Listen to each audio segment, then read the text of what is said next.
What is up? What is up? What is up, awesome people of the internet? Hello, hello, hello. Hope you guys are having a fantastic day. Happy Thursday, everybody. And let's talk about some women's basketball. All right, let's talk about some women's basketball because I was watching the Indiana and Atlanta game, and I have some thoughts. We're not going to only talk about that game. We're going to talk about Indiana versus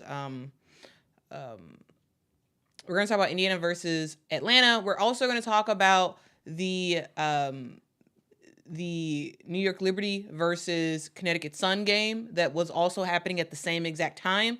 We're going to talk about charter flights, and we're going to talk about some other stuff. So this is not the only thing that we're going to be talking about, but this is going to be the first thing that we talk about, okay?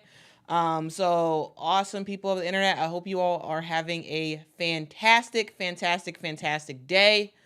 And yeah, let's get into it. So the game just ended. We saw the Indiana Fever take on the Atlanta Dream. And guys, I thought it was a pretty good game. Preseason, yes. At the end of the game, the Atlanta Dream starters that we will see during the regular season, they weren't in. Whereas largely they were for the Indiana Fever. But the Fever do end up getting the dub, 83-80 for this game. Again, 83-80. There were 13,000 plus fans in attendance today, which was like pretty cool. So shout out to all of the Indiana Fever fans who showed up to today's game. I thought it was pretty awesome to see that many people show up to a preseason game. I really do think that is absolutely fan-freaking-tastic. So we're gonna get into the game, but first I want to see y'all comments. Life says great show by from Nelissa Smith. Yep, absolutely. We're gonna talk about that. We are for sure going to talk about that. Frank says awesome people in the house. Yes. What's up, JB? What's up, Chelsea? Y'all listen to Romy. Romy said, come on in and hit that like button, y'all. So listen to Romy and hit that like button. What's up, CD? Randy said, oh my God, I just figured out awesome people of the internet. I'm older and slow to the ways of today. Hi, everyone. That is awesome. That is so awesome. That is awesome. Oh, Book of B says, heard you on the radio today. Oh yeah. I was talking about my Chicago sky. Oh, good on you for listening to public media. Nice job, Book of B. Shout out to you.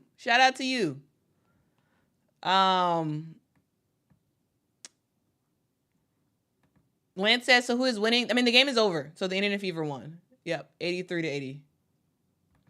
Maya said, solid game all around. Lots of physicality out there. Yeah, it was. Yeah. FM says, Nelissa was the star. 21 plus. Yeah, Nelissa was killing it. Yeah. Nelissa Smith did her thing today. She really did do her thing. TG with the soda, to be exact, says, Indy's going to do numbers the whole season.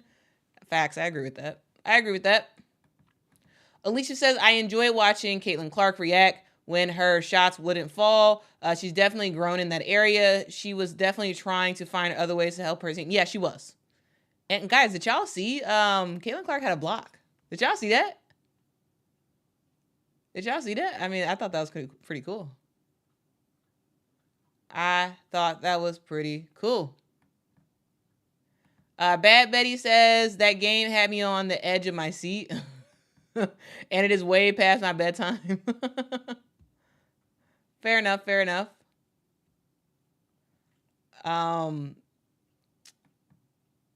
Rich says Indiana might think about Monica Cernano. No, I don't think they would. I don't think they need a Monica Cernano. She's great, but I don't think they need her.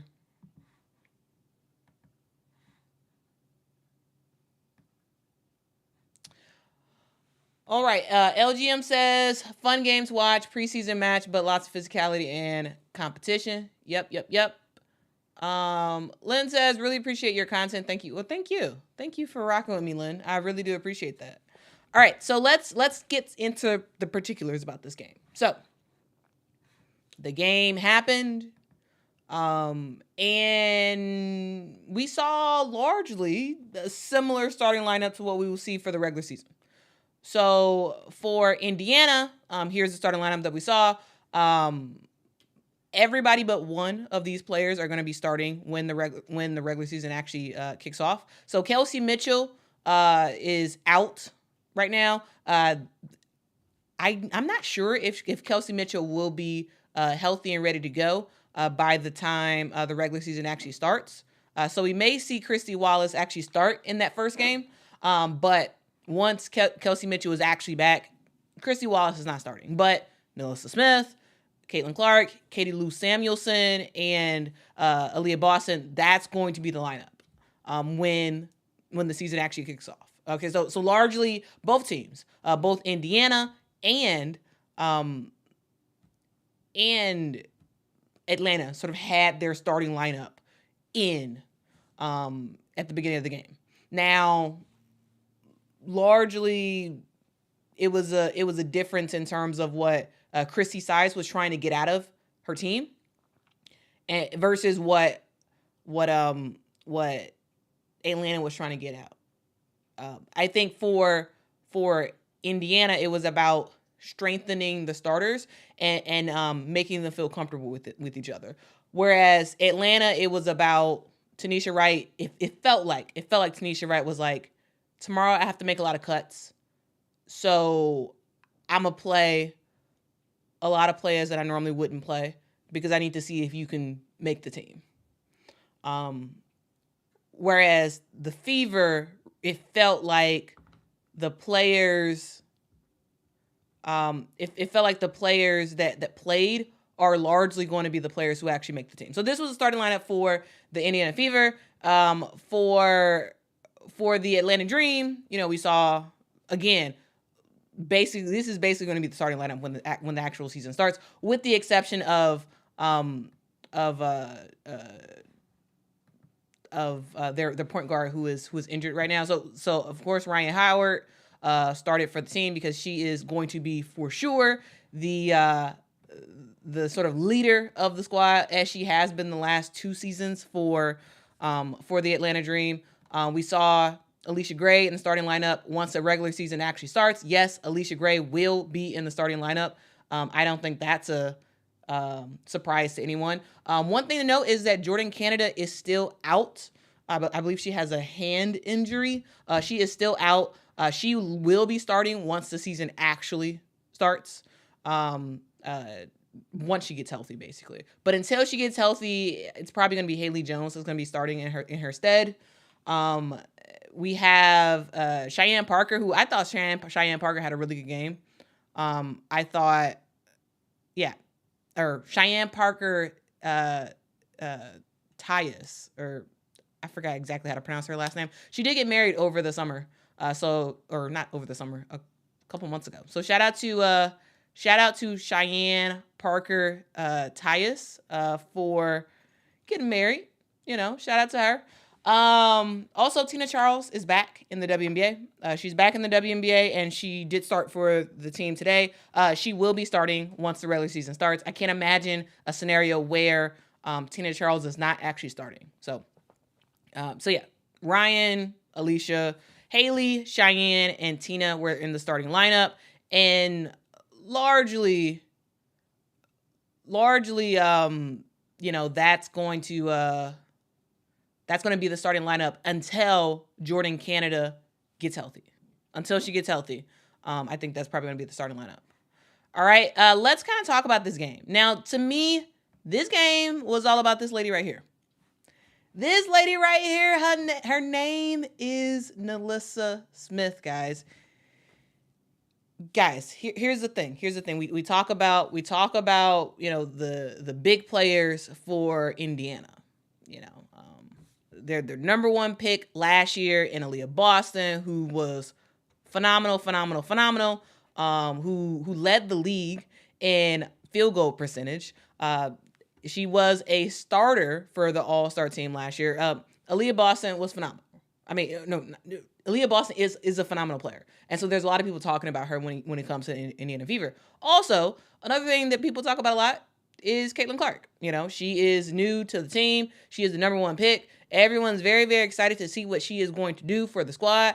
That has reinvigorated the fan base for Indiana. So lots and lots and lots of talk about Caitlyn Clark. Deservedly so.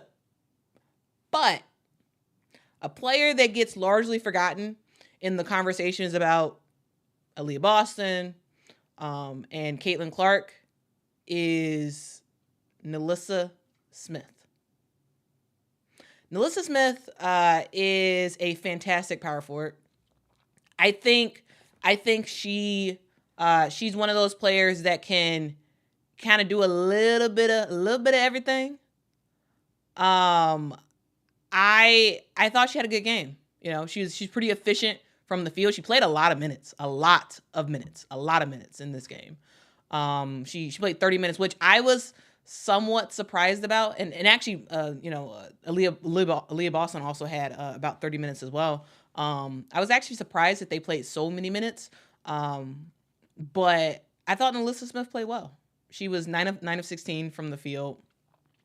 I thought she, did a good job of just sort of like doing her role well. Yes, she did turn over the ball. Yes, that was a thing. But overall, I thought Nelissa Smith played well, and she showed people that, yeah, this team isn't just about Caitlyn and Aaliyah. I'm here too, and I can ball also. So I thought she played it. I thought she had a good game. Not the best game ever, but in terms of looking at the various players on the court, I thought she stood out. And she played well. And it's going to continue as the regular season happens. It's going to continue. The only thing that, overall, this Indiana Fever needs to clean up on, yes, Nelissa Smith also, but not just Nelissa Smith, is their turnovers. There were far, far, far too many turnovers for Indiana this entire game. I think they just have to take care of the ball a little bit more. They have to take care of the ball a lot more when the regular season actually starts. So for this game, sure, they won, but also it's because Atlanta had their bench players in at the end of the game. But it really is about taking care of the ball. So Nelissa Smith had 4 turnovers in this game. When you look at the other players on the team, Aaliyah Boston had 4 turnovers. Caitlyn Clark had 6 turnovers. That's your starting core right there. And for them to have that many 12 turnovers.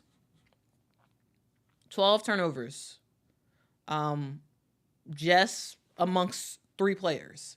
That's a lot of turnovers.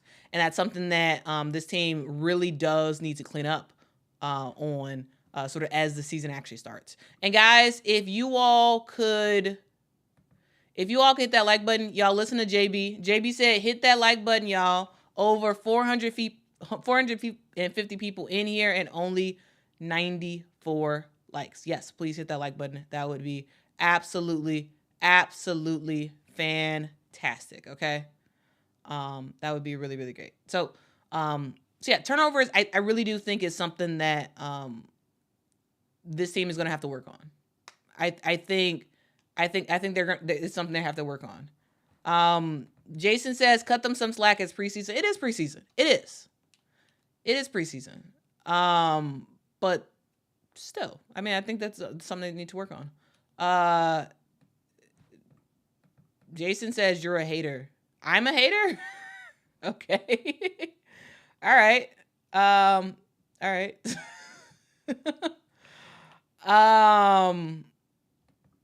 Yeah, that was fire. I think, yeah, that was like there were some good moves in this game, and I was like, oh, okay, nice job.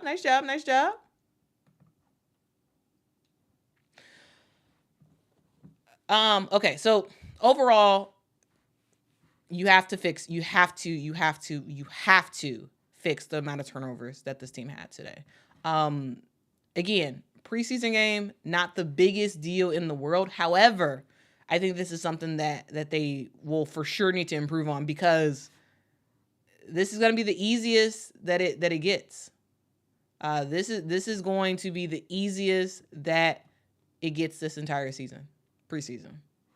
So if you know, it's something that they need to fix, and I think they will. I think they will. Well, one of the things that sort of caused a lot of turnovers was just the fact that I still think they're still getting used to each other. Caitlyn is still getting used to playing in the W. While Nelissa and Aaliyah have, 1 year for Aaliyah and 2 years for Nelissa under their belt, I think there's still some rough edges. Preseason probably is the cause of it, but I think they'll, from the post position, I think they'll get better in terms of having less turnovers. And then I think for Indiana, there was something I thought. And guys, I'm gonna move over to the Atlanta Dream in a sec. First, I want to start off with the winners of the game, the Indiana Fever. So I'm gonna talk a lot about Indiana, and then move over to Atlanta. One of the parts that I thought was a really good move was when the Indiana Fever, Chrissy Sides, she decided to put Grace Berger in the game. And it was Grace Berger and Caitlyn Clark in at the same time. And to me, I thought that was a fan-freaking-tastic decision. So I thought Grace Berger had a really good game as well.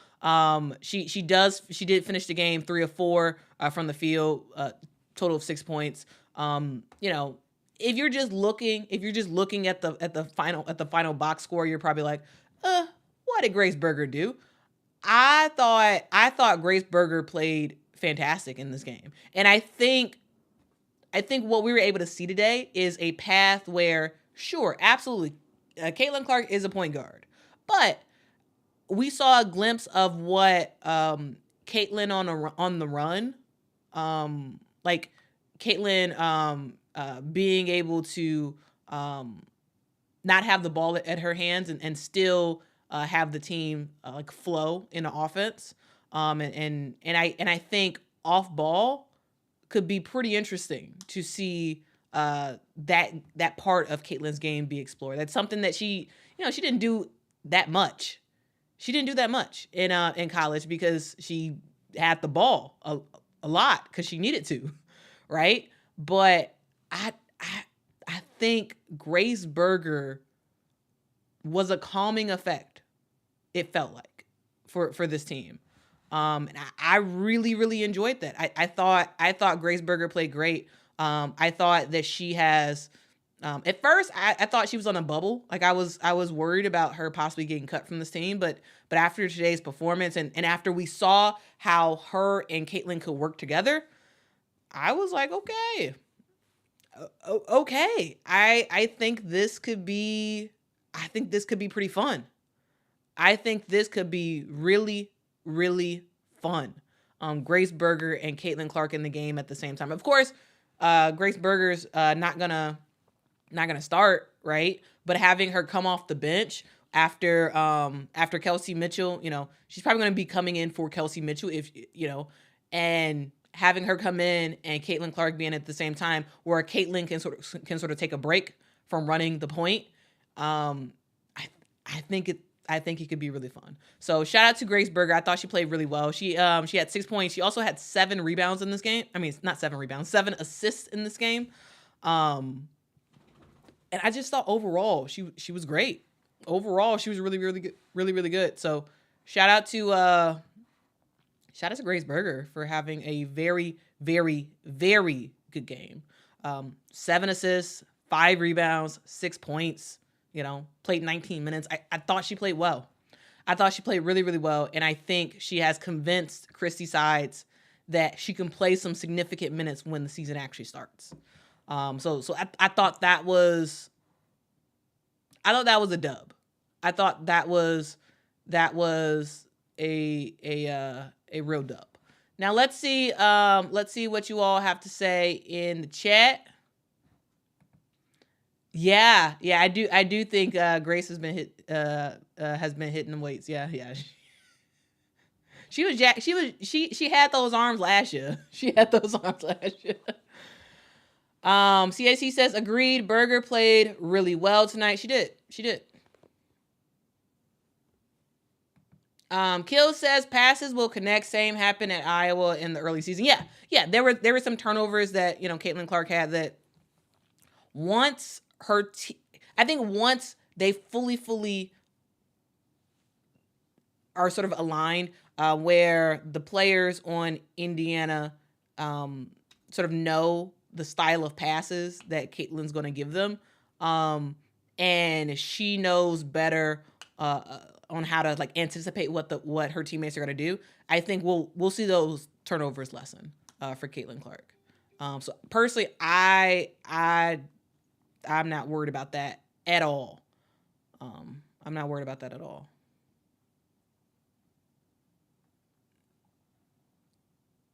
Let's see. What else I got to say?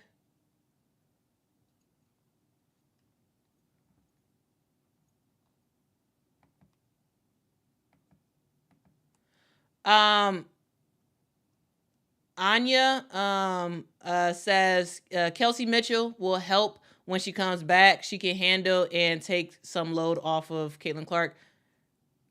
Yeah, she can, but Kelsey Mitchell, yeah, she can dribble the ball, but she's not like a facilitator type of player.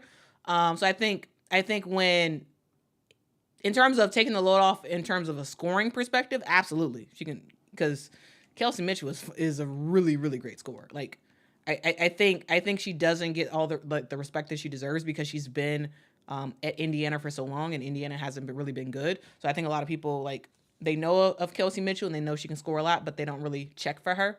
But she's very good. She's very, very, very good. All right, let's see what y'all have to say in the comments. Chelsea said, "What's your final roster prediction for each team?" Let's quickly go through my predictions for the Indiana Fever. So, the Indiana Fever currently they have 15 roster spots, or they have 15 players on their roster right now. They have to get that down to 12. So in terms of let me switch the view. In terms of who I think is actually going to make the team, I'm just gonna actually here. I'm gonna share my screen, and we're just gonna go through their roster page on their site, and I'm gonna tell you who I think is getting cut and who I think is gonna make the team. All right. So give me 1 second, guys. I'm gonna do that real quick.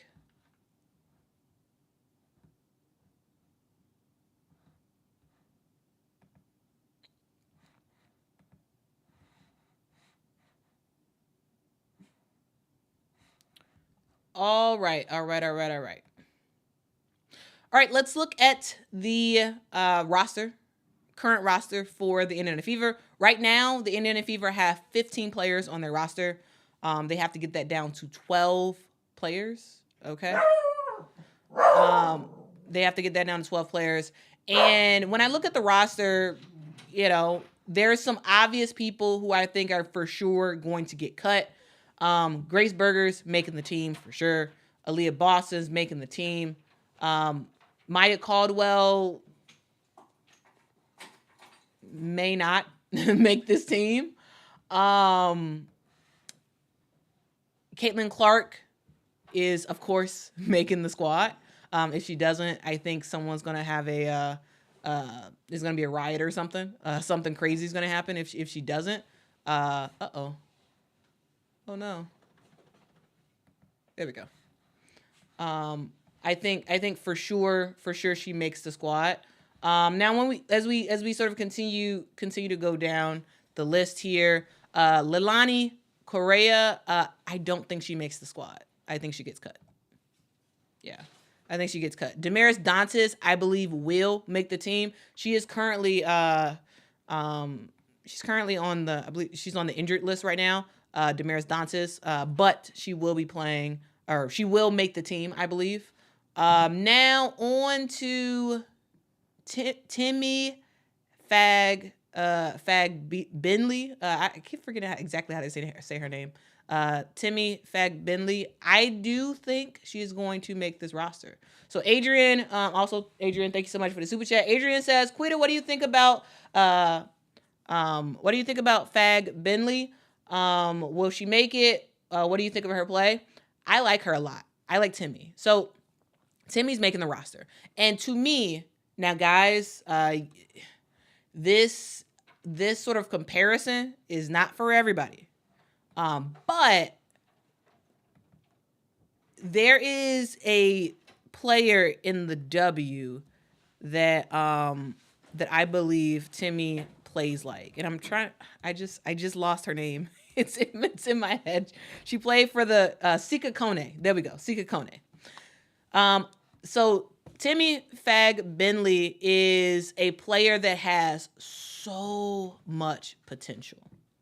She is raw talent right now. She needs to slow down a little bit. But you can see the potential right now. Today I thought she played okay. She had 8 points, not very efficient from the field. She did get those boards. She had six boards in this game.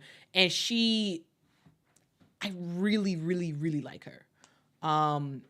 And she does remind me of Sika Kone, Sika Kone played for the Chicago Sky last season. And she is a player that I feel like she's going so fast that she ends up making like mental mistakes that she shouldn't. Like there were some shots that like, it was like, come on, girl, you gotta make that, but her running ability, I just saw a lot of potential. I saw a lot of potential in Timmy today, a lot of potential. And the key, I think, is just getting her to slow down a little bit, and also getting her to develop. I think that's the key. And so in my opinion, I think she's making the roster. I think she needs to make the roster. I think Timmy is a player who can have a phenomenal career. Phenomenal.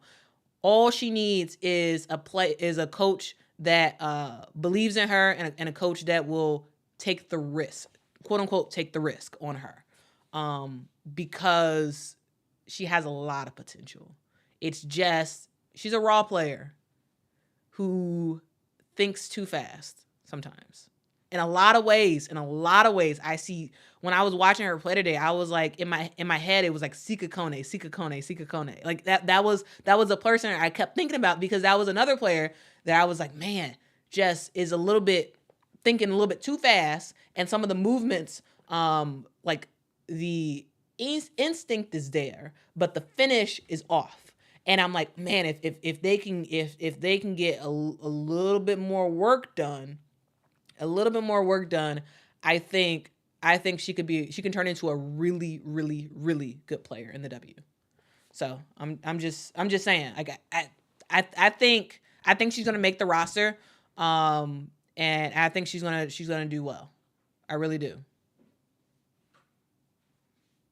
I really, really, really do. Let's see. Let's continue on. Lexi Hull, yes, making the roster. Kelsey Mitchell, yes, of course, making the roster. Katie Lou Samuelson, yes. Victoria Saxon is getting cut.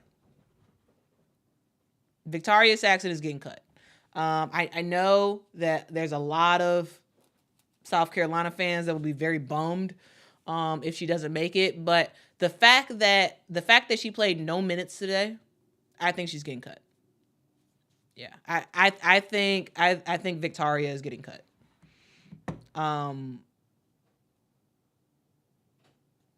I think that we've seen the last of her with the Indiana Fever.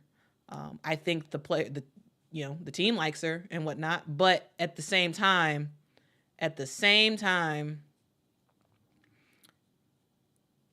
I think there was a reason why Timmy played as many minutes as she did and Victoria played none. I think there's a reason. I think that's Coach Chrissy's side saying, "Yep, I am going to make sure the players who are actually going to make the roster, I'm going to make sure they're ready to go." So you saw a lot of the bench players get some minutes for Indiana. I believe they played a 9-man roster today for Indiana, and those players who played are all players who are going to make the roster. But I really do think that's what's going to happen. Nelissa Smith, of course, is making the roster. Celeste Taylor is a bubble player, I would say. I think she has a pretty good chance of making the roster. Chrissy Wallace is making the roster. Erica Wheeler is making the roster. So here are the people again. I want to talk about the people who are going to get cut. So Maya Caldwell, Leilani Correa, and Nelissa Smith. Those are the 3 players I believe are going to get cut for the Indiana Fever. All right, I think those are the players who are going to get cut. All right, so I hope that answers. I forgot the person who actually asked that question. I hope that answers your question.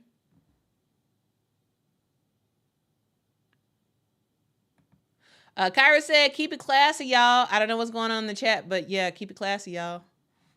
And it also, guys, if y'all can hit that like button, that would be absolutely freaking fantastic. If y'all can hit that like button, okay.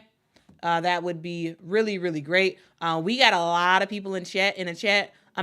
Guys, if y'all watched today's game, let me know what your favorite part of the game was. Let me know.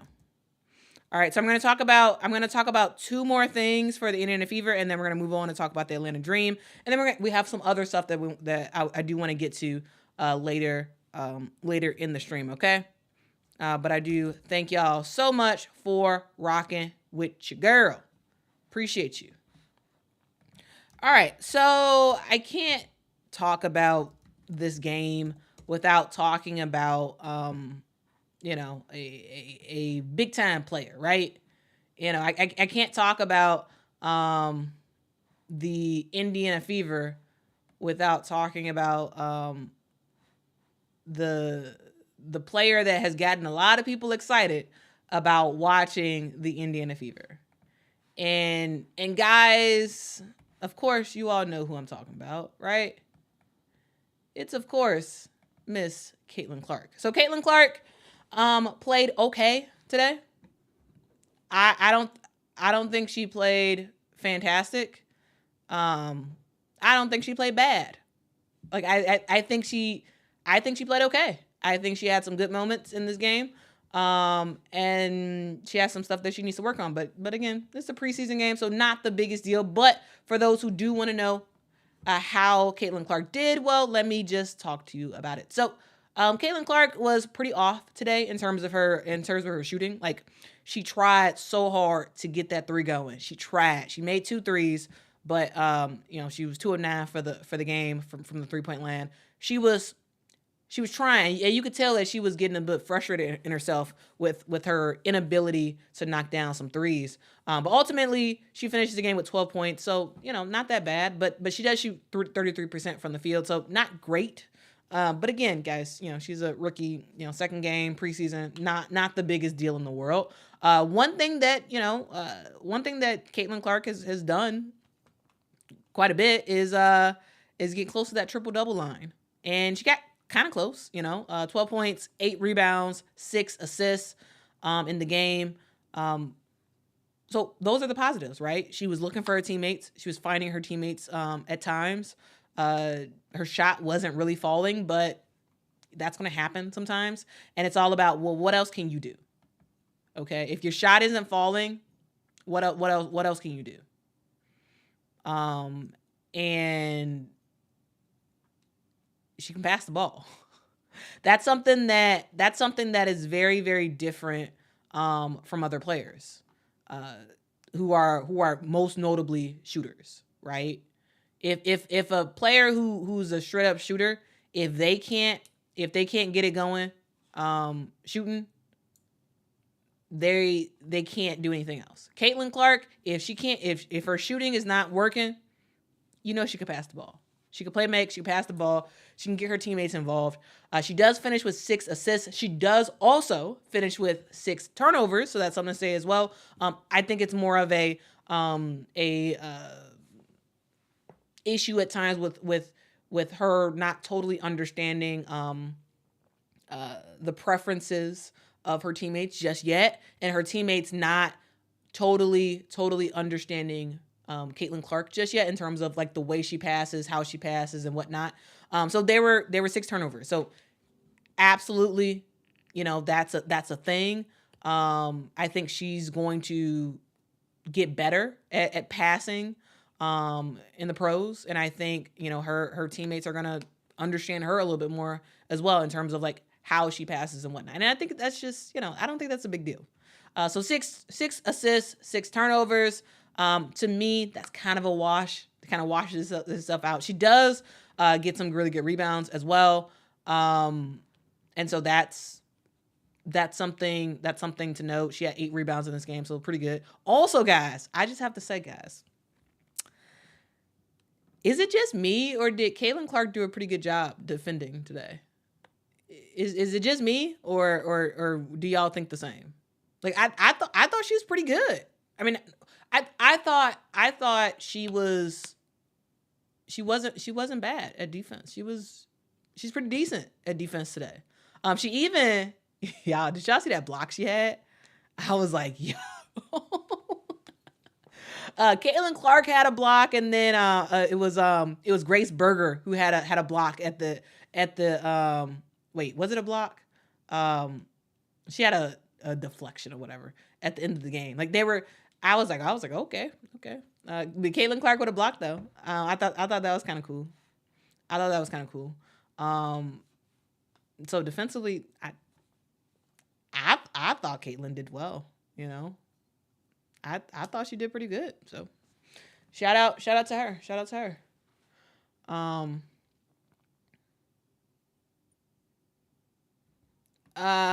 Peace Love Jen says she's definitely improving. Yeah. Yep. CAC says good on defense. Yeah. I mean, it wasn't like she was like excellent, but like I thought she was net. She was good for her team. She was good. So yeah.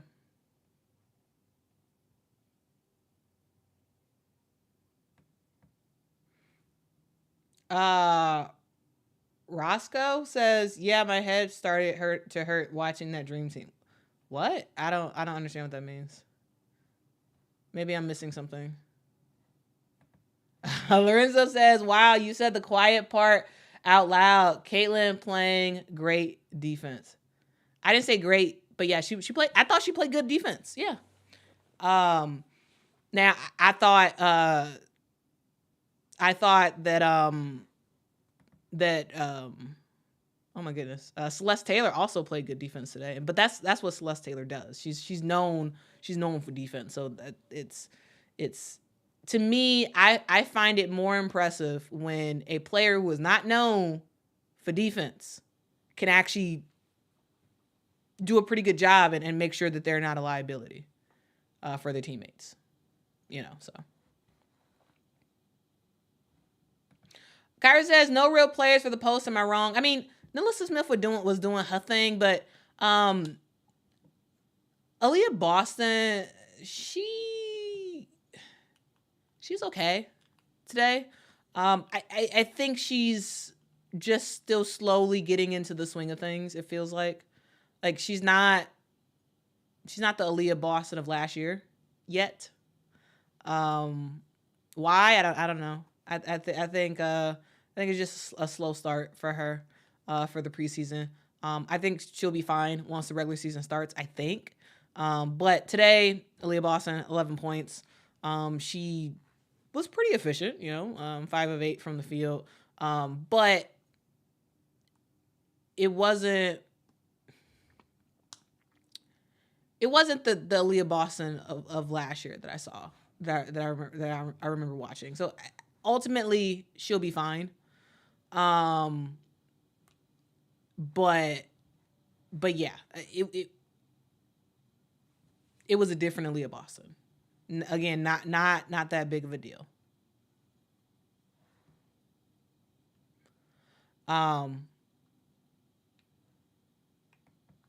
Dev says, I think she's a little hesitant. Maybe a little bit. Maybe a little bit. Yeah. But the thing to note, guys, is that Aaliyah Boston, she's a player who had she had a little bit of a slump at a period last season. And maybe she's just sort of starting off on a slight slump, Again, this is preseason, so I'm not chalking too much into it. I'm not talking too much into it, but she doesn't look like her normal self right now. She doesn't. And I feel like that's a pretty fair comment. She doesn't totally look like herself. But I will say though, was it in the first quarter or something like that? There was a series of 2 plays. I don't think they were back to back, but I think they were pretty close together, where Caitlyn had a really good pass to Aaliyah for a shot, and Aaliyah made it. And then it was like Aaliyah maybe it was Aaliyah passed it to Caitlyn first for a good shot, and then Caitlyn returned the favor. It was like a Boston to Clark to Boston type of thing, and I thought that was nice. And I think that's promising for the future for the team. But overall, Aaliyah Boston was not her normal self. She wasn't. Is that a factor of her fully getting back in the swing of like team basketball play? Maybe. Because, guys, the thing to know is that Aaliyah Boston didn't go overseas.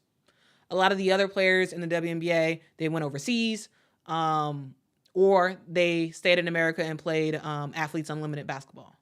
Aaliyah Boston didn't do that. She was a commentator. She was, all over the place doing a lot of other stuff.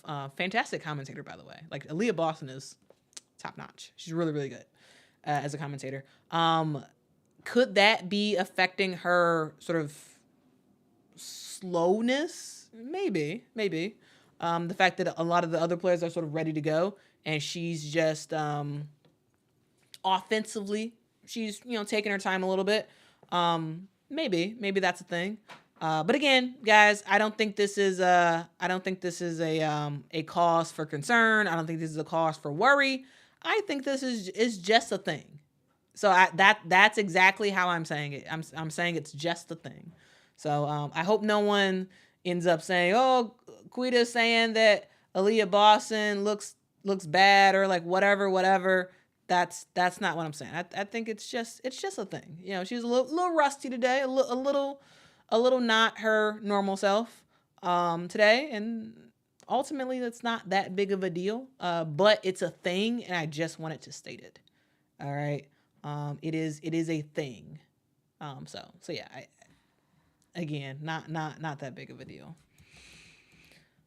All right. So a thing to note also is that yes, the Indiana Fever do win the game. They do win the game. But they win the game off the backs of bench players for the Atlanta Dream. That's something to note. That at the end of the game, we saw a basically the starting lineup for the Indiana Fever going up against bench players for the Atlanta Dream.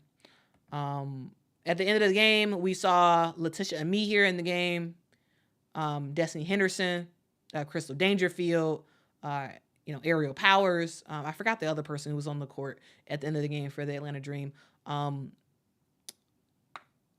and they were up against starting lineup for the Indiana Fever. Yes, this Atlanta Dreams team could have still pulled out the win. Still could have pulled out the win, but they didn't. And I think ultimately, again, I think I said it earlier. This game was a case of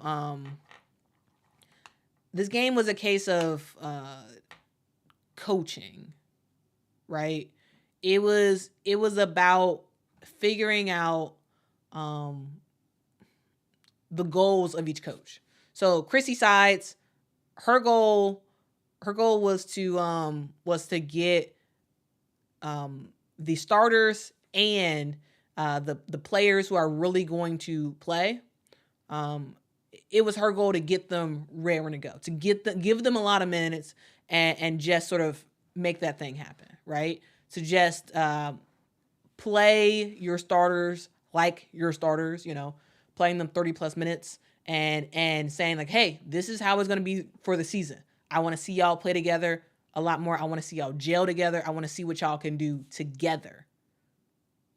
And when you look at a team like the Atlanta Dream, I felt like they had a different goal. They had a different goal that they wanted to get out of it. Tanisha Wright, Coach Tanisha Wright, for the Atlanta Dream, it felt like she was still trying to figure out who's actually going to make the roster. And I think that's why at the end of the game, you saw an Atlanta Dream team that was like primarily the bench players out there, kind of doing some stuff, right? And that's ultimately why they lost. If the starters for the Atlanta Dream were actually in the game at the end of the game, they would have beat. They would have beat this Indiana team. They would have beat them. I don't think that's a controversial thing. I don't think that's a, I think that's just a thing. There was strategic differences in the strategy for the different coaches. And if the starters for the Atlanta Dream were out there at the end of the game, it would have been over. The Atlanta Dream would have for sure won this game, in my opinion, at least. And it was more about Coach Tanisha Wright figuring out, okay, well, who do I want to make the roster? Who's going to make that final cut for this team?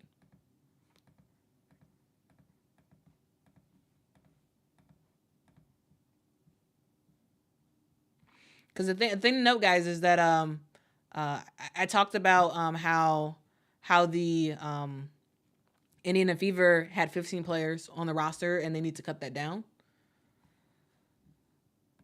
And the Atlanta Dream have 14 players, and they need to cut that down by 2, at least. Tayu Art says, "Why are you making excuses for the loss? You don't know that." I do know that though. Did you see the players on the court at the end of the game? Did you see the players on the court? They're not the starters for the Atlanta Dream. They basically were for the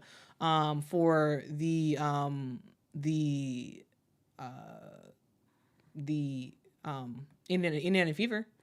Like, you look at the players on the court, it was Aaliyah Boston, Carly Samuelson, Caitlyn Clark, Grace Berger, and you had Nelissa Smith. That's basically the starting lineup. And they were up against the bench players of the Atlanta Dream. I don't think that's not making an excuse. That's stating a fact. Like it was the starters against the bench players at the end of the game. That's what it was. Absolutely, a win's a win. So shout out to the Indiana Fever for winning. Absolutely, but I don't think stating that is crazy. I mean, it's a fact. Like, it just, I don't know, guys. I don't know. I guess Tayu Art, I guess I would just I would just wonder, are you aware of the players on both on both teams, and are you aware of the people who are likely going to be starters? Um, the thing is, yes, did the starters play fantastic for the Atlanta Dream? No, they didn't. No, they didn't.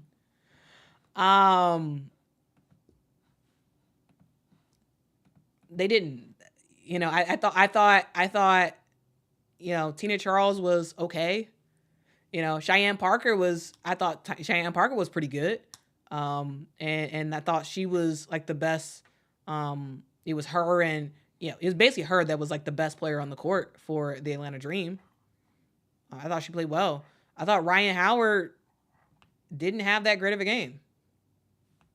I don't think she did. Yeah, she hit those 3-pointers. But in terms of overall efficiency, there were a lot of 2s that she missed. Not that good of a game. Alicia Gray, I thought she played okay. I thought she was pretty okay in this game. Haley Jones played really bad. So not a good game for Haley Jones. Overall, I would say. So it wasn't, I'm not saying that the Atlanta Dream was like the starters for the Atlanta Dream were balling, and Tanisha Wright just took them out.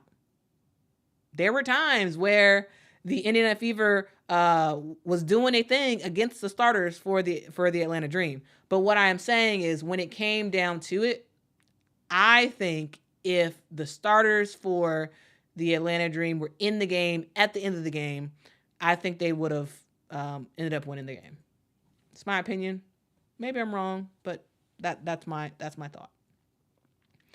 That is my thought.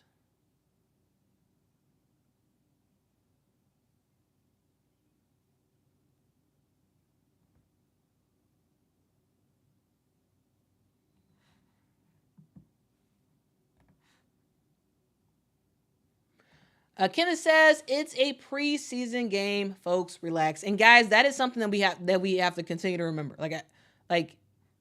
Yes, this is a preseason game. So yes, I would say it's not the biggest deal in the world for some play. Again, I am just stating what I see. I am not taking this preseason game and running with it. This is not me saying that the Indiana Fever will or will not beat the Atlanta Dream during the regular season. I don't know. I'm saying today's game, yeah, Indiana got the dub. I'm saying, both coaches, it felt like both coaches had different motives to get out of this game. And I think this was helpful for both teams. This game was very helpful for both teams. I think they both got what they needed to get out of it. And we move. I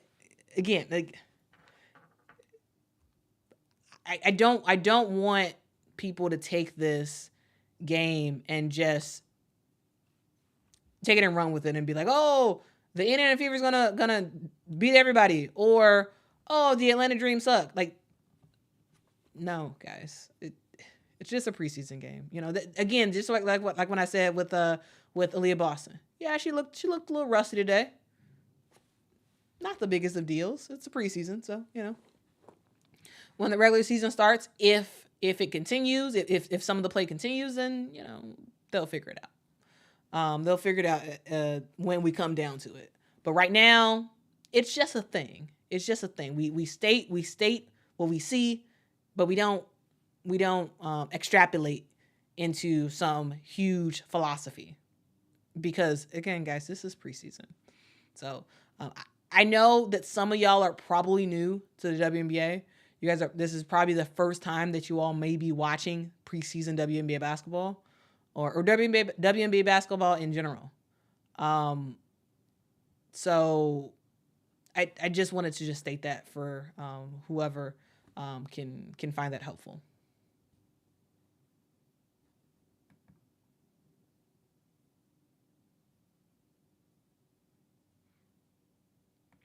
Randy says button seats already 3,000 for a preseason game.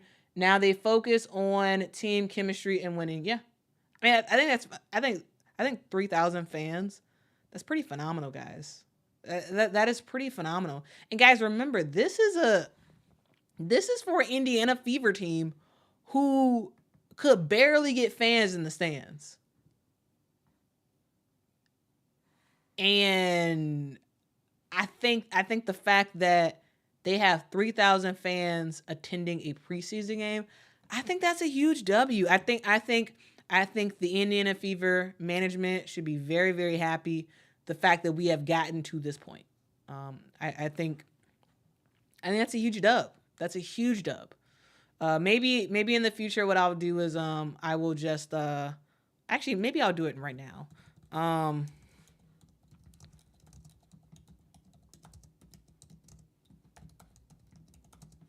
Because I want you all to kind of think about.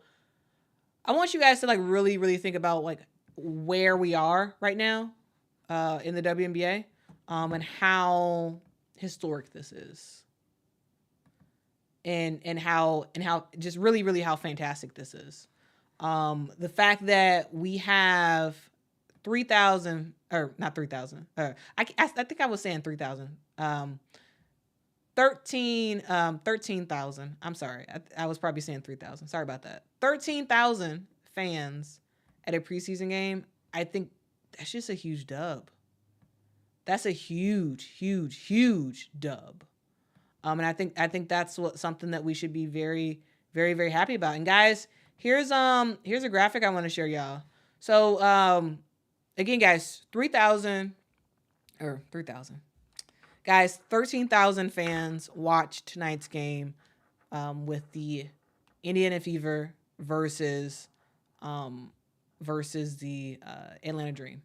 13,000 plus fans were in attendance. And I want to put that in perspective, guys.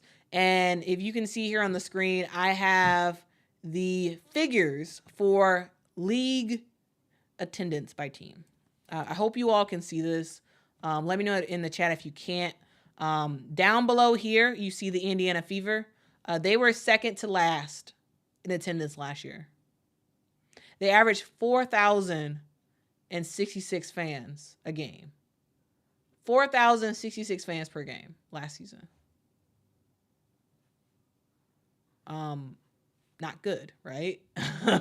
not very good at all. Their highest their highest attendance was 7,356. That was their highest last year. I'm just trying to put it in perspective about how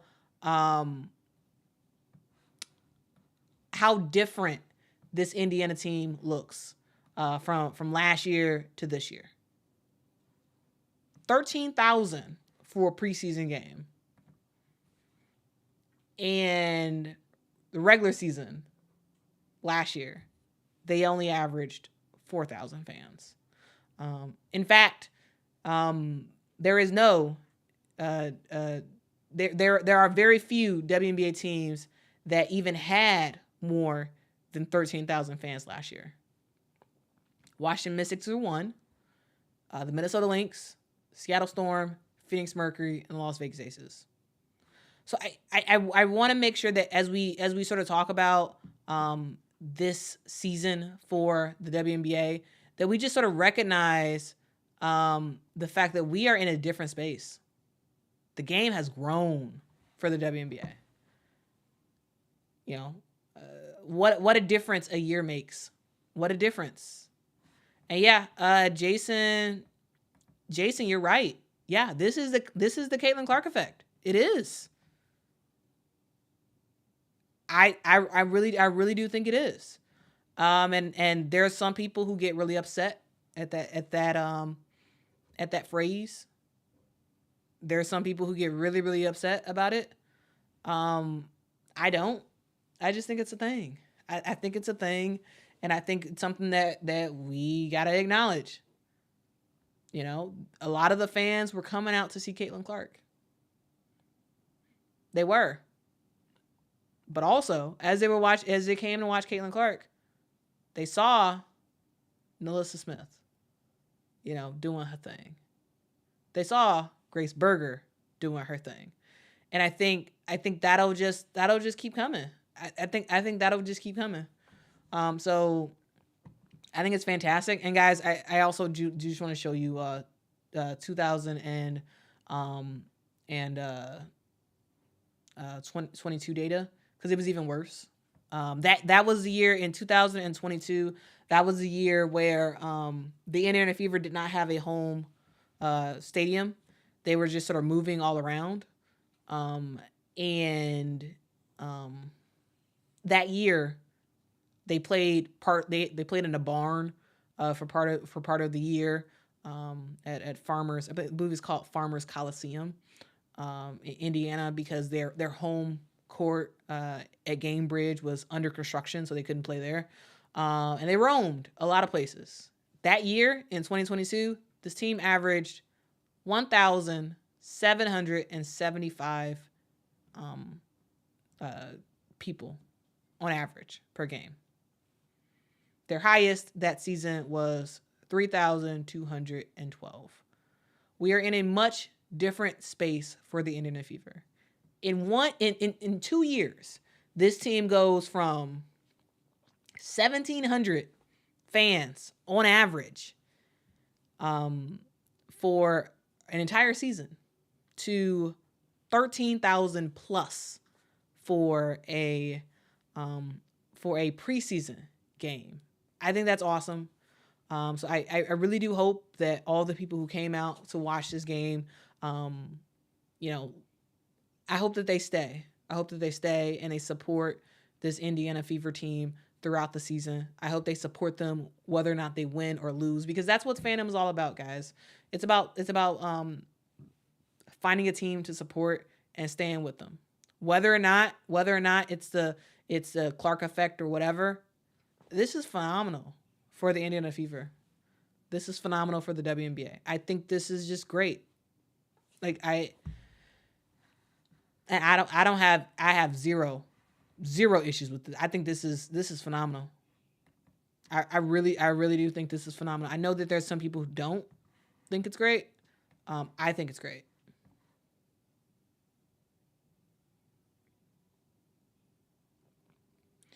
Let's see.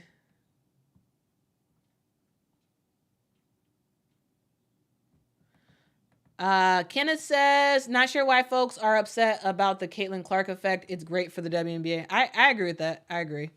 But ultimately I think it's important that absolutely fans come for Caitlyn, not a problem. I think the key is going to be for the WNBA and for the individual teams to say, hey, come on in. I'm glad you're excited about Caitlyn Clark. We're excited too. But we want to share some other names with you. We want to let you know about some of the other players in the WNBA who are doing their thing, and also players who you think deserve your attention. I think that's fine. I think that's phenomenal. I hope that that's what happens. I think the WNBA needs to capitalize and absolutely hype up Caitlyn Clark. Absolutely hype her up, but also let people know that, hey, just a reminder, we got some other players who are ballers, straight up ballers. And yeah, I think that's a thing, and I just wanted to talk about it and mention it because that's a dub for the W. And also, guys, for those who are wondering, was Gabby Marshall there? She was. I believe they took. Yeah, there we go. Look at that. Gabby Marshall was in the building. She was in the building for the game.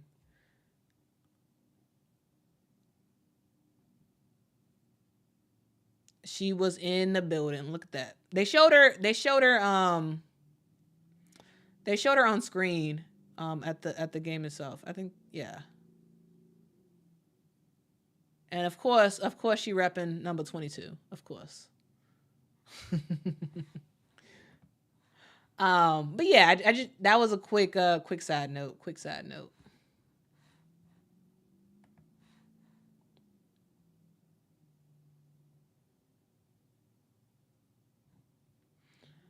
Um, Anya says Angel going to the Met got her more fans. Why would the WNBA be mad?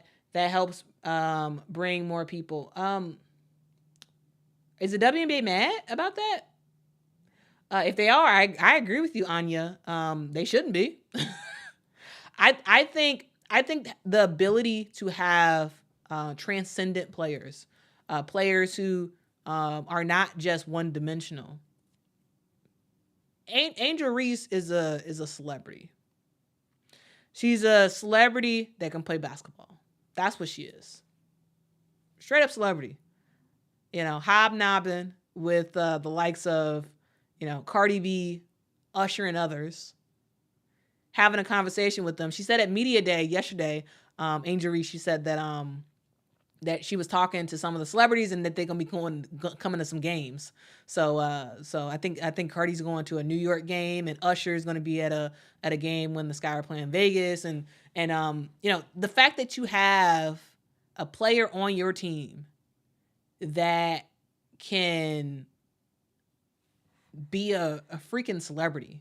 She could take the jersey off, put on a very, very fancy dress, go to the Met Gala, hang out with the rich and famous people, come back the next day, fly back home,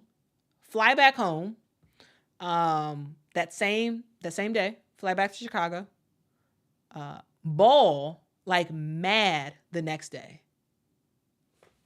I mean, that's Angel freaking Reese right there. Like, I mean, guys, like, Angel Reese is one of one. Like, she slayed the Met Gala. She slayed against the New York Liberty. And, that's what she does. But like Teresa Weatherspoon said that Angel Reese knows how to prioritize. And that's one of the things that makes her very special. It makes her very, very special. So shout out to her. Yeah. Y'all know how big of an Angel Reese fan I am. Y'all know that already. So that's not a surprise to y'all. That's not a surprise. But yeah, I thought she was phenomenal. And the fact that she went to the Met Gala and all that stuff, like, I thought that was pretty cool. Lyric says the WNBA wasn't mad. It was her haters that were criticizing Angel as a star. I mean, people are going to hate. There's some people who can't stand Angel Reese just because she Angel Reese. They just can't. There's nothing she can do that will make them like her. There's nothing. Just like there's some people who can't stand Caitlyn Clark. There's nothing Caitlyn Clark can do to make some people like her. It just is what it is, It is what it is. Adrian says WNBA posted Angels pics from the Met. I don't think they're mad. Yeah, I also don't think they're mad either. I don't. Why would they be mad though? Like, I don't know. That's just they should be happy. Adrian, I completely agree. Yeah. Adrian says Angel Reese is doing for women's basketball what Serena and Venus Williams did for women's tennis. Yeah, and it's I think what Adrian is saying. Adrian, correct me if I'm not saying what you are going with this, where you're going with this tweet. I think it's one of those things where the reason why Venus and Serena were so popular, it wasn't just the fact that they can play tennis. Sure, they were cool. They weren't just tennis players. They were cool tennis players. They made tennis more accessible, not in terms of watching it, but in terms of people feeling like they want to watch it. Right? It became a thing. And I could see that. Yeah. I could see that. FM says, and Caitlyn Clark is the Maria Sharapova in this analogy. I don't know specifically what you mean, FM, about her being the Maria Sharapova. I will say I was a huge Maria Sharapova fan growing up. Like I liked Venus and Serena, but I also really like Maria Sharapova. So I don't know exactly what you mean with this comment. I thought Maria Sharapova was great. I don't know. I don't know specifically what you mean by that. So yeah, I don't know.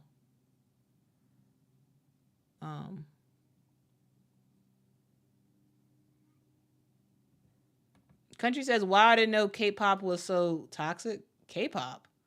Who's talking about K-pop? What's going Guys, FYI, guys, I used to be a huge K-pop fan. Like, huge. Like, insane, crazy K-pop fan. Memorized tons and tons of songs. Like, loved it. But what is... I don't know what... Who's talking about K-pop, though? Like, I'm just confused. I'm kind of confused. Satire Queen says... Shy Barbie is here. Yeah, she is here. Yep. Jason says Angel had Caleb Williams at a preseason game. Yep, he was there. I was there. I was like kind of right across from them.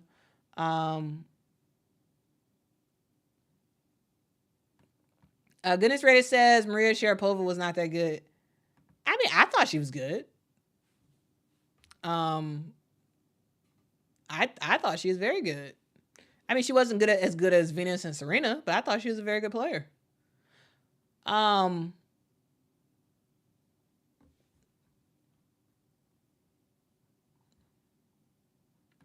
Country says, yes, Angel promotes the league in every interview. And also, yes, she does. But also, have y'all seen the way that Angel Reese interacts with her teammates? She shouts them out all on social media. She talks about how great they are and whatnot. And I think she is someone who is just very giving, right? She wants to see the WNBA grow. She wants to see her teammates thrive and whatnot. And I think the fact that she like big ups her teammates, I think is pretty awesome. Because guys, look at the here. Let's just do a quick segue. Let's look at Angel Reese's tweets, right? Michaela Onyenwere posted her photos, because she's fourth year in the WNBA, and she posted her 4 media day photos. 2 with New York. Last year she was with the Phoenix Mercury. This year she's with Sky. And Angel quote tweeted said, Michaela was asking which one was your favorite, and Angel said all of them. Like I think there's like little things that not just does she do on social media, but it's just like her way of just bigging up. Like, look at this. Like she quote tweeted a Sun-Times tweet about Teresa Weatherspoon on the back cover. And Angel's like, skin, coach giving face, with the heart in the eye emojis. Like, there's just stuff that she just, like, little stuff that she does to just shout out her teammates. And I think it's phenomenal. I think it really is phenomenal. I think it really is.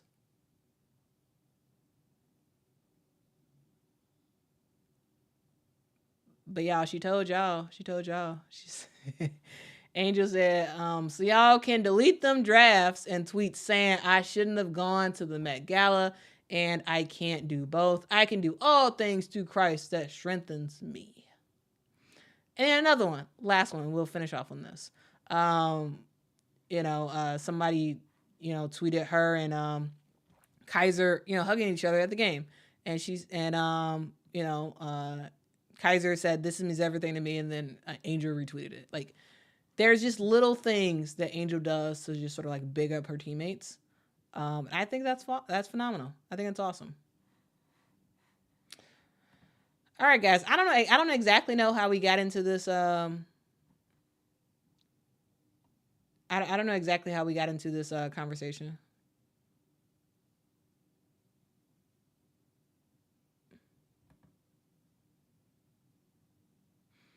But anyway. Peace, love. Jen says Angel also really understands social media influencing and engages with her fans more. Communicates her thoughts and feelings more. Hence, more followers and more engagement. Yeah.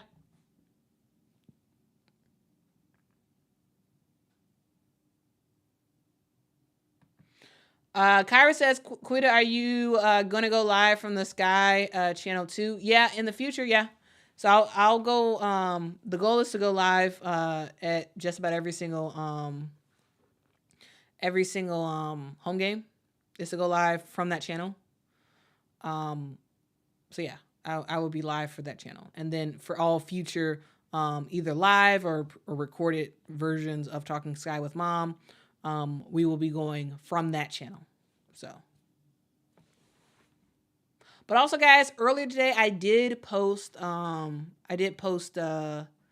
video about the Sky's Media Day, just sort of doing a recap of that. If y'all could go over there and take a look at that, that would be awesome. I think I'm also going to just post it on this channel also, just to see, because I feel like YouTube is not sending people to my new channel. Because I really do feel like if I posted that same video on this channel with like everything the same, it would have done way better. So I don't know. I think I'm gonna do a little experiment and post it on this one to just see. Just for fun, Marie says, what is the name of your channel again? It is Talking Sky with Quita. It's called Talking Sky with Quita.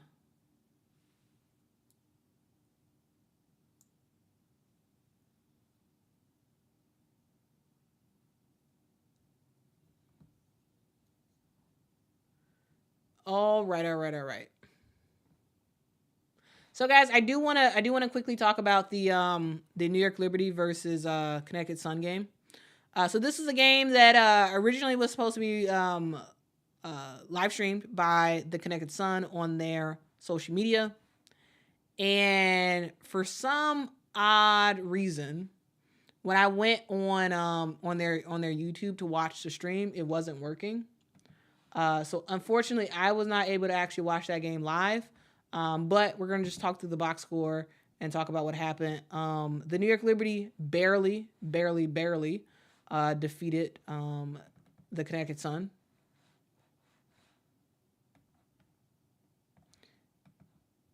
And I want to talk about that game. So let's quickly talk through it. So the final score was 82 New York Liberty, 79 Connecticut Sun. Here we go.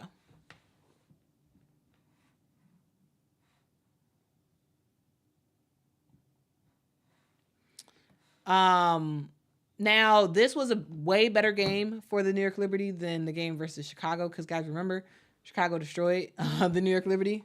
I think it was 101 to 53. That was a terrible game for the New York Liberty, but they did better today. Now, from like looking at the box score, it seemed like, you know, DeWanna Bonner did her thing. Alyssa Thomas was pretty bad today. She got 7 assists, but overall she didn't do as much. Alyssa Thomas is she's one of the best players in the WNBA to me. Like she really is. In my opinion, she should have been the MVP last season. But you know, not that great of a game for today's preseason game from her. Rachel Banham did her thing today. Y'all, she was 6 of 10 from the 3-point line, which was pretty nice. She finished with 20 points for the Connecticut Sun. And guys, when you're talking about the Connecticut Sun, always say Connecticut Sun, not Suns. All right, the Connecticut Sun, they called one of those accounts online out for calling them Suns and using the wrong logo. I thought that was pretty funny.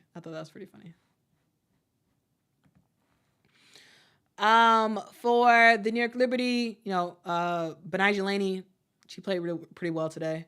Had 14 points. Sabrina Ionescu had 15 points. Ooh, guys, I'm tired. Jalen Sherrod. Oh, she had 8 points in this game. Okay.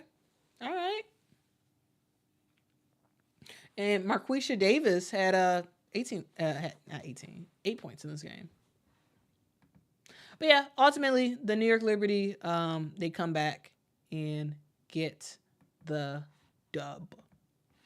Guys, preseason will be starting very, very soon. Very, very soon. Or it's not starting. Preseason will be ending very soon, and I think that's something fun to say. The fact that we are this close to the start of the WNBA season, I think it's phenomenal. I think it is phenomenal. Love more. What? Love Me or Let Me Leave. I think that's the name of that. Says, why were you hyping up Caitlyn Clark but trying to downplay Ryan Howard's good game?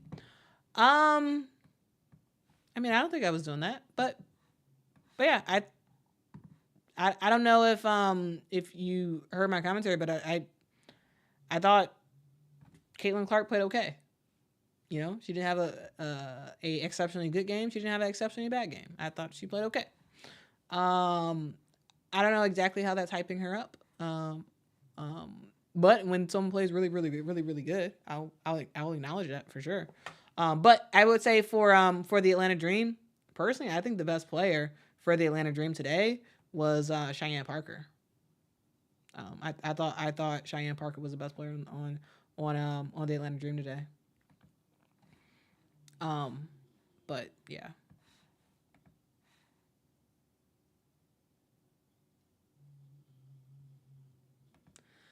LSU Tiger 2 says they're not. I'm subscribed, but they are not showing me the new channel, and they should. Yeah, I think my channel isn't. It's not showing up. It's for some reason that new channel isn't showing up. So I'm not sure how long to give it to see if YouTube eventually starts pushing it. Because I know the video would have did well on this channel if I would have posted it here. So I don't know. I think that's something.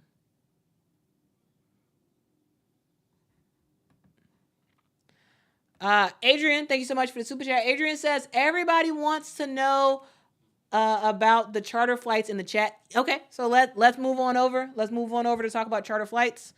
Thank you so much, Adrian, for that super chat. Guys, charter flights are actually coming to the WNBA. Now, here's some of the important things that you all need to know. Okay, it became officially official today. They gave us a preview already before today, but as of today, it is official. The WNBA is launching a full charter program for the regular season and for playoffs for this 2024 WNBA season and the 2025 WNBA season. And this is absolutely, positively phenomenal. If you're wondering, they're going to be partnering up with Delta Airlines to actually make all of this happen. So all of those flights will be with Delta. And that's going to be the full-time, that's the sole provider for their private flights is going to be Delta Airlines. There was a conversation with Ed Boston. He is the CEO of Delta Airlines, who says, we are looking forward to providing the WNBA with the welcoming, caring, and elevated service that Delta people have made famous. Now, this is something that players have been wanting for a long time, and we are finally here. Now, guys, I do want to just level set with you all and give you all some historical knowledge just to sort of place this news in. Okay, so here's some things to know about, guys. Charter flights, there's a history with charter flights. So in 2022, the WNBA had charter flights for the Commissioner's Cup game and for all WNBA finals games in 2022. So we've been, I'm trying to say that we've been leveling up to this moment where we're at right now. So in 2022, it was just Commissioner's Cup, and it was the WNBA Finals. They got charter flights. And then we fast forward to 2023. 2023, they do upgrade that a little bit. And we have the entire WNBA playoffs last season that was chartered. The entire WNBA playoffs through the finals. Also the Commissioner's Cup game, and there were select games throughout the season that did get a charter flight. So games that had the back-to-back games on the schedule last season, teams were able to take advantage of the charter flights. That was a very rare occasions that happened last season, but it was those back-to-back games during the regular season. It was all playoff games, and it was the Commissioner's Cup game. So we go from a small amount of charters to a decent amount of charter flights, to now we got the full enchilada. Charter flights for every team for the season.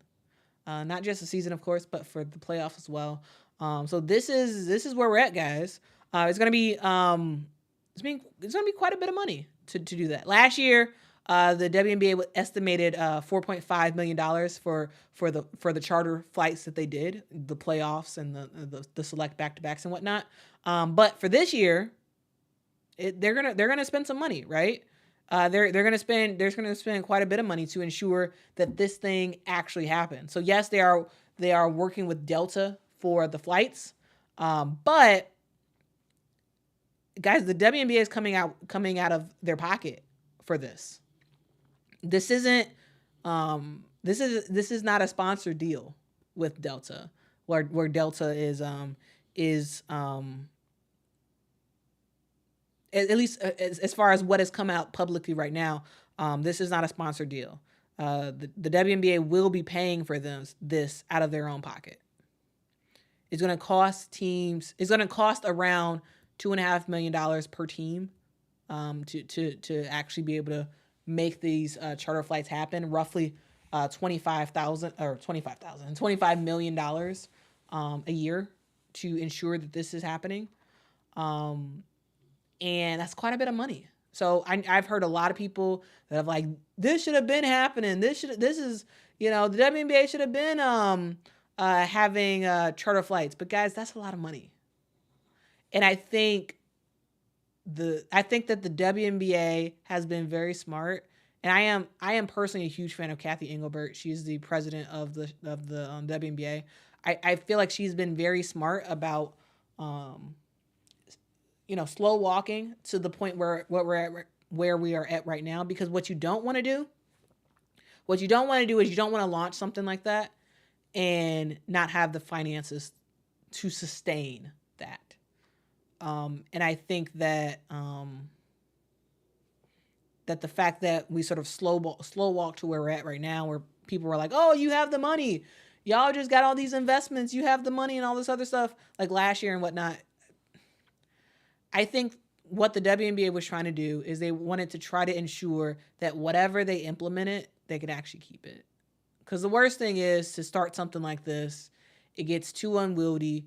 You don't have the fan support in terms of the money coming in from ticket sales to jersey sales to merch to all that good stuff. I think that that they were smart, slow walking to this point, and I just hope that this is something that they're able to continue, right? Yes, absolutely. It's great for players to be able to fly private. I think that's going to be great. But it's up to us as fans, I think, to, continue to support. I think it is important for us to continue to support the WNBA with our finances, with our eyeballs, because in order for this to say a thing, the fans have to help fund it. Again, guys, the WNBA is anticipating paying $25 million a year for flights. And as we increase in teams, that's going to increase. So it's important for the fans to come out, support, financially put your dollars in, to ensure that this stays a thing. You know, I think it's very, very important. So tell a friend to buy some WNBA tickets. Not just say, oh, I support the WNBA. Oh, I support, this team and that team, and never buy anything. Oh, they should have been had this. I've heard so many people that have said, oh, the WNBA should have been had charter flights. Oh, the WNBA should have been had this or whatever. And I'm just like, guys, are you supporting? What are you doing? Like, I am. In general, I feel like I'm a very practical person because I've been a fan for so long that I remember when WNBA players flew, flying economy. WNBA players in the off season was working concession stands at NBA games. I remember there was one former Sky player who I think was working. She was working at a Bulls game, I believe, to just make ends meet. I remember when these players didn't really have much in terms of not even just in terms of how much money they were making, but there's just the support they got from the team. I remember when the Sky played at UIC Pavilion, which is not that great of an arena. It's a college arena, but it wasn't very good. And the WNBA has come a long way, and I think that that in order for it to continue to go a long way, fans have to support. And I am someone who I feel like is generally level-headed about this sort of stuff. Sure, I would have loved the WNBA to have done flights a long time ago, but I think they were smart about waiting. And it's not just about, oh, these women are the best in their profession, they deserve flights. Okay, well, you need finances, right?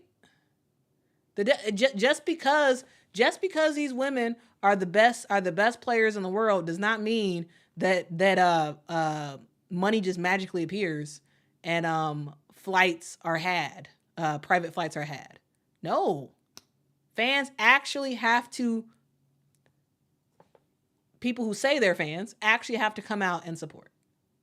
You actually have to do it, and I don't know, and it's because I'm sorry for going on this rant, but I feel like there's just so many people that I hear that say the same thing. They act like they're so annoyed by the WNBA for taking so long for this, and these players deserve it and all this other stuff, or they get mad about the preseason and they get mad about all this other stuff. And I'm just like, you don't even go to games. You don't even support. You don't even have you ever spent money to go to a game before?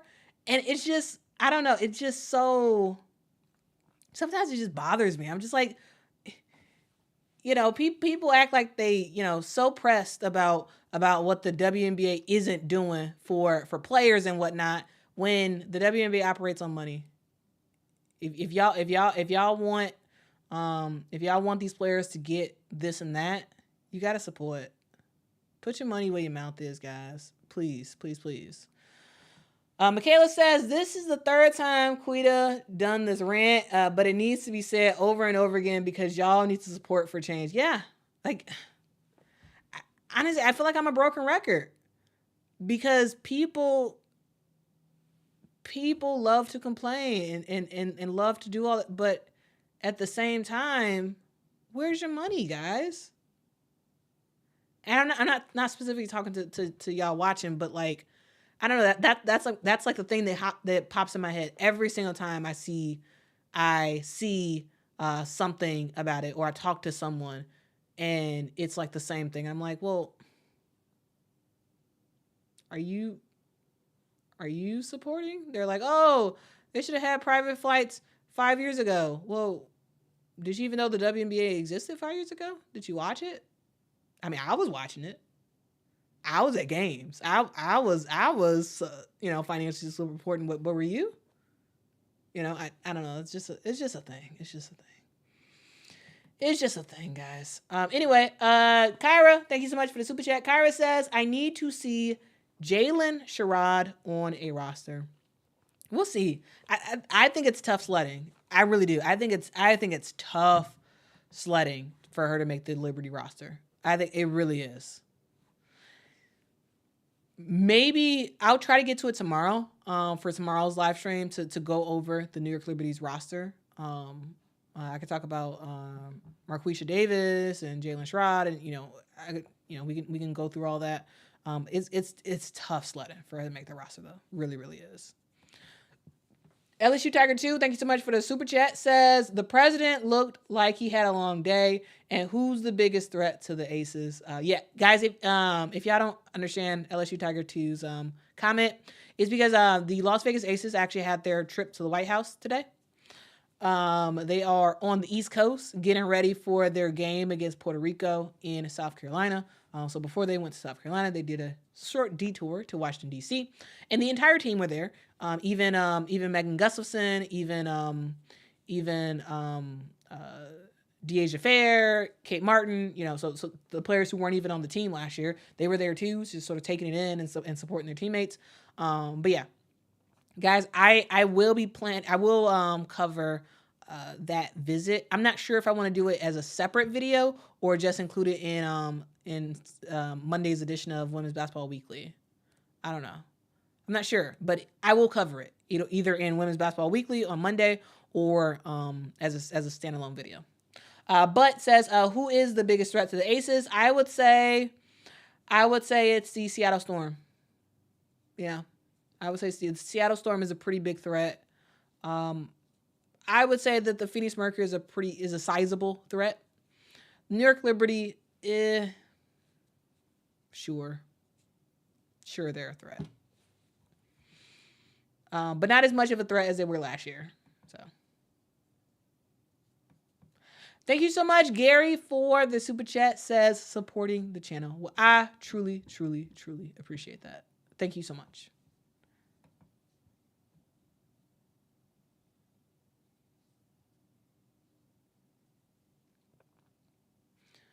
Let's see.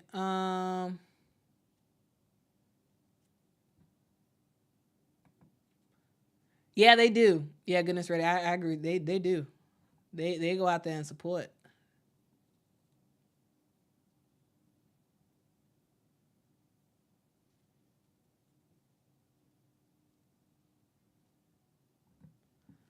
All right.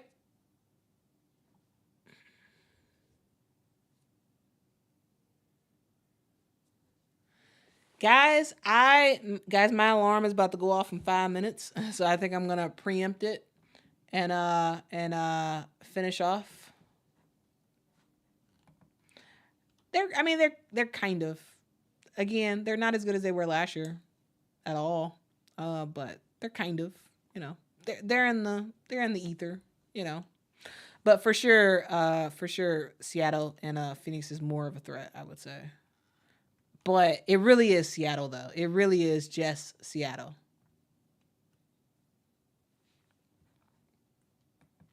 Gary says, has Lady Gamecocks been invited to the White House? I believe so. Yeah, I believe so. Anya says, Vandersloot is a liability at this point. Anya, I agree with you. Sadly, I agree with you. I'm gonna actually talk about that more.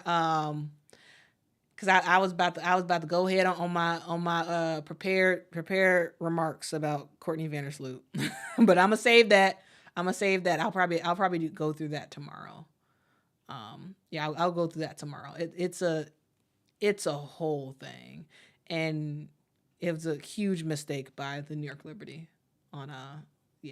Anyway, I'm a save that for tomorrow. We're gonna get into that, Anya. So if you join for tomorrow's stream, put that same exact thing in the chat, and I'm gonna do my rant. I'm gonna do my rant because it's a huge missed opportunity by the New York Liberty. And while I really love Courtney Vandersloot and what she has done for the Chicago Sky. Big fan of hers. I think we have to accept reality. We have to accept what is truly going on. And yeah, I got lots of thoughts. Lots of thoughts about that.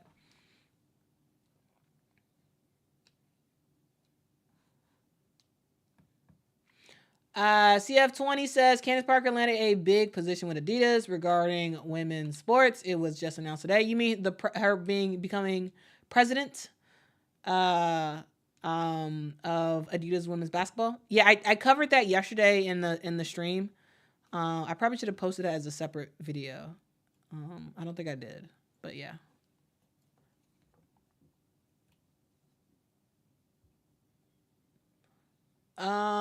Let's see.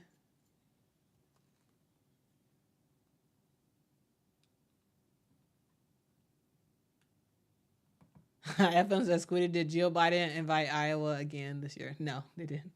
No, she didn't.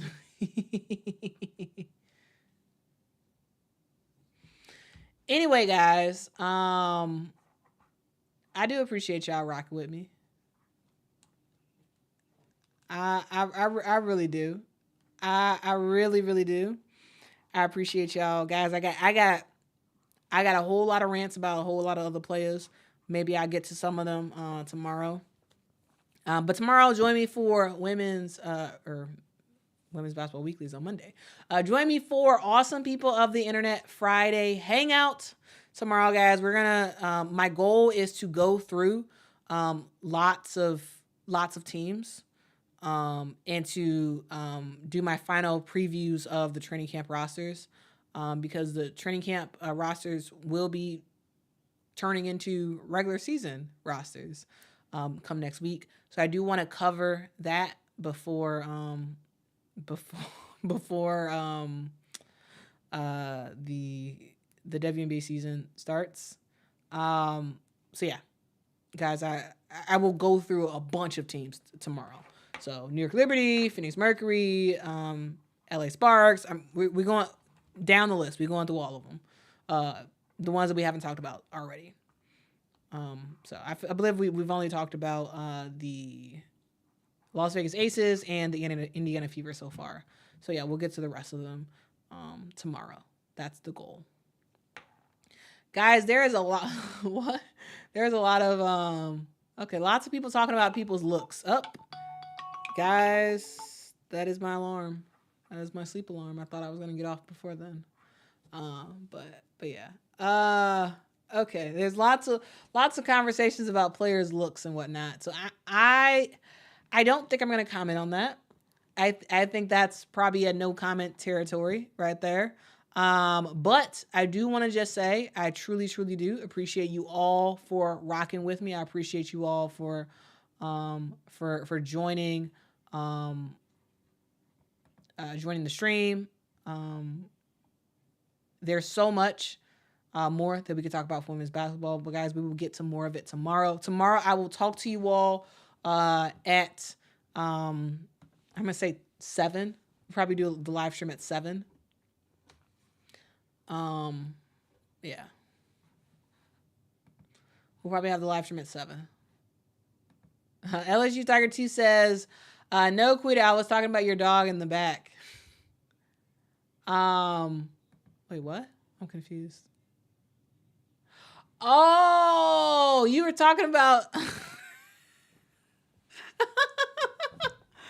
Oh my God, LSU Tiger 2. So here's the thread to make this make sense. So LSU Tiger 2 does a super chat, says the president looked like he had a long day. I thought you were talking about Joe Biden. Because the Las Vegas Aces visited the White House today. Turns out you were talking about my dog, Mr. President, behind me. Yeah, that dog. I tell you, he's on this couch. My other dog is on the other couch. They're both knocked out. Why? I don't know. These dogs don't do nothing. These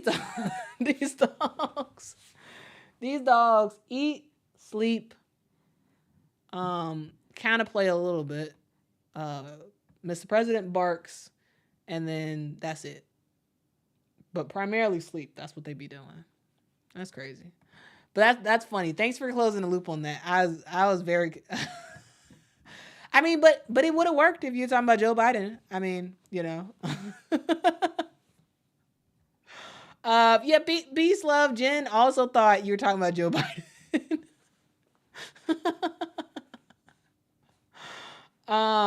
But anyway, guys, I appreciate y'all. Thank y'all so much for rocking with me as always. Like, you guys truly are the awesome people of the internet. That's why I call y'all that.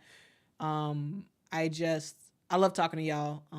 I hope y'all have a fantastic rest of y'all evening. Get a good night's sleep, guys. On y'all way out, please do me a huge favor and hit that like button. That would be fan-freaking-tastic if you all can hit that like button before you go out. It takes you no time, and it truly helps the channel a lot.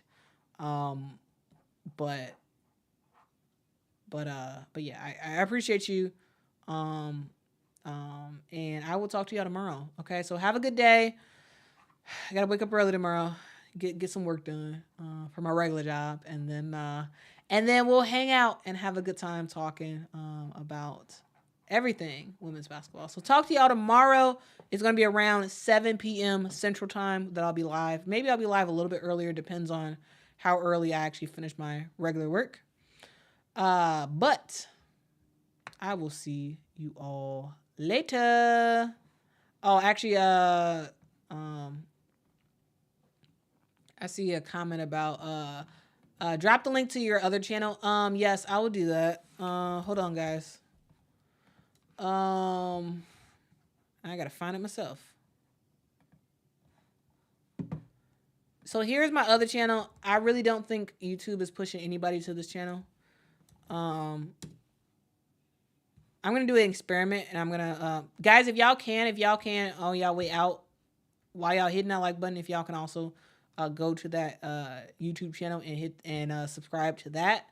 Also, I just want to test and see by putting that video up on this channel tomorrow, and I just want to see how it does, because I really do feel like YouTube is not putting that video out there. But anyway, guys, appreciate y'all. Hope y'all have a fantastic rest of y'all night. And until next time, guys, bye-bye.